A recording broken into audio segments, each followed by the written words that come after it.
Hello, class. Professor Mandeville here. I thought I'd record these directions for you for the boss assignment so there's no confusion whatsoever on what you need to do to complete this successfully. So, first of all, as you all know, the assignment on the book Boss by Mike Royko is due November 14th. And as is the case in all my classes, no late assignments will be accepted whatsoever. You've had this assignment for a few modules now, so obviously there's absolutely no excuses for late assignments. So, after you read the book Boss about Mayor Daley of Chicago, I want you to also make sure you view the PBS video that I have a link to in the class, Chicago 1968.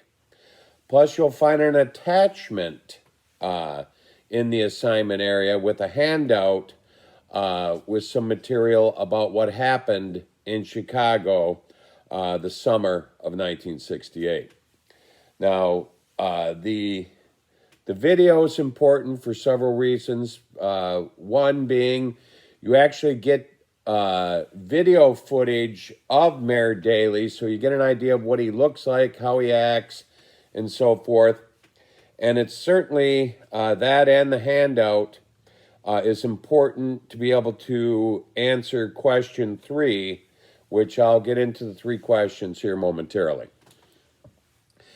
Now, this assignment should be approximately 3 to 4 pages long. I've been giving this assignments to both online and live classes for 20 years now, and typically a 3 to 4 page paper typically answers all the questions thoroughly, and those students do very well on this assignment.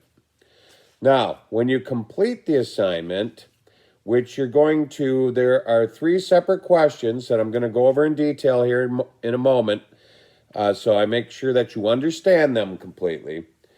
You're going to answer each of these questions as separate essays. I don't want one flowing essay that answers all 3 questions. These are 3 separate questions I'm posing. Then once you answer those 3 questions, you're going to submit them to me in one Microsoft Word document. If you do them separately, merge them together. I don't want 3 separate attachments. I only want one with all 3 answers on it, please.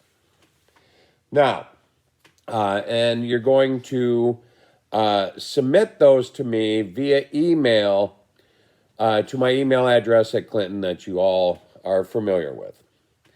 So, the very first question, what life experiences and political positions did Daley have and hold throughout his entire life that helped him while working his way up to the position of boss? Now, you'll be able to answer this question using the book Boss by Mike Royko.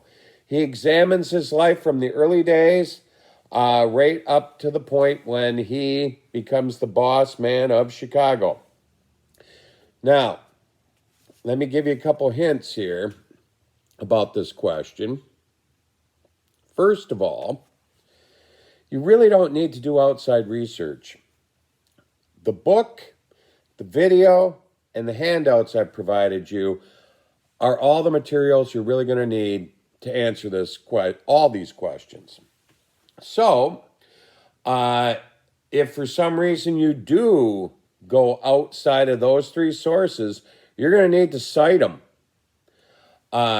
So I would encourage you to just use the sources I've provided to you.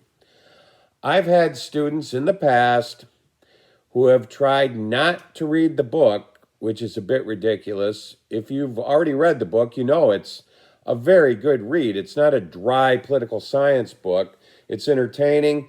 And if you sit down, you can read it in a day if you really want to do it that quickly. But I've had students who tried to get out of reading it, went online, tried to do research to answer these questions in lieu of reading the book. And a couple of them were foolish enough not even to tell me about the correct Mayor Daley. Richard Daley Jr., his son, also served as mayor after Daley did back in the 80s and 90s. So I've had papers that explained the wrong Daley to me, and obviously you know what they got for a grade. 0. So, use the materials I gave you. Now with this first question, Royko goes way back in his life, and one of the first life experiences that is political in nature that Daley remembers is marching in women's suffrage parades, holding his mom's hand, while she and her friends fought for the right to vote for women. So Daley, as a little boy, was politically active with his mom. He does all sorts of things in his educational career that mold his life, clubs he belongs to. Then he starts to get his taste for politics, starting right down at the bottom as a precinct captain and working his way all the way to the top as one of the most important Democrats in the entire country, especially in the 1960s. So, this is the question that's worth the most points. You can answer it as a long, sort of detailed list if you choose to. It doesn't have to be an essay form, but there's going to be a lot of different positions and life experiences that Daley had, as you'll find out when you read the book. Take notes while you're reading the book. I expect you to be very thorough with this question. Question number 2. How did Daley maintain his tight control over the city of Chicago and Cook County? Now, as you'll find out when you read the book, city of Chicago is in Cook County in the state of Illinois. And Mayor Daley will control both. Obviously, he'll be the mayor of Chicago, but as you'll also find out, he's going to be the chair of the Democratic Party of Cook County, which basically controls all the politics in the county. So how does he do this? What little tricks does he have up his sleeve that he uses to control and manipulate people and the entire system? Now, question 3, which I've already pointed out, the PBS American Experience, Chicago 68, and those handouts that I gave you, plus Royko's book will allow you to answer this thoroughly. How did the Daley administration handle the situation at the Democratic National Convention in 1968? Daley's administration is going to do things before preparing for it, as you'll find out, trying to manipulate it. During the convention, Daley's going to do such things as unleash the police department on the young protesters, as you'll see video footage of. Then after the convention's over, you'll find the ways that Daley basically has to cover his ass for what happened. But as you'll also find out, he does a pretty good job of doing that. So, those are the questions posed. You know what I expect as far as length. And also, as in the past, I expect, no spelling mistakes. You're using Microsoft Word. There's no excuse for it. I expect decent grammar. Microsoft Word gives you hints on correcting your grammar. Try to do a better job, some of you, on capitalization too. Some of you struggle with that, and you really need to work on it, because the further you get in college, the less patient your professors will be with that.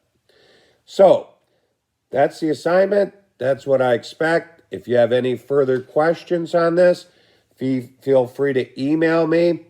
I'll direct you in the right direction if you're struggling. But it's pretty straightforward, and I expect everybody to do a really great job on this. And I always enjoy reading these assignments because one final thing I'll share with you. When I took state and local government as an undergraduate at Eastern Michigan University, my professor, who was my favorite political science professor, Dr. James McGee, assigned us this book and assigned us a similar assignment. I enjoyed it so much when I was a student, I said to myself right then, if I ever get the opportunity to teach this course, I'm going to use basically the same assignment that I tailor to my own needs.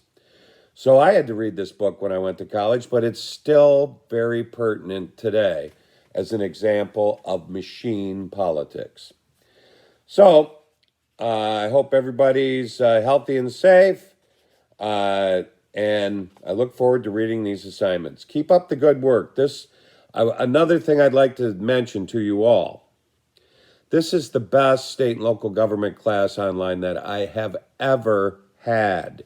You are outstanding students, and you're doing a really fabulous job. That's another reason why I look forward to reading these assignments. I know they're going to be great. So, everybody take care. Have a good weekend. Bye now.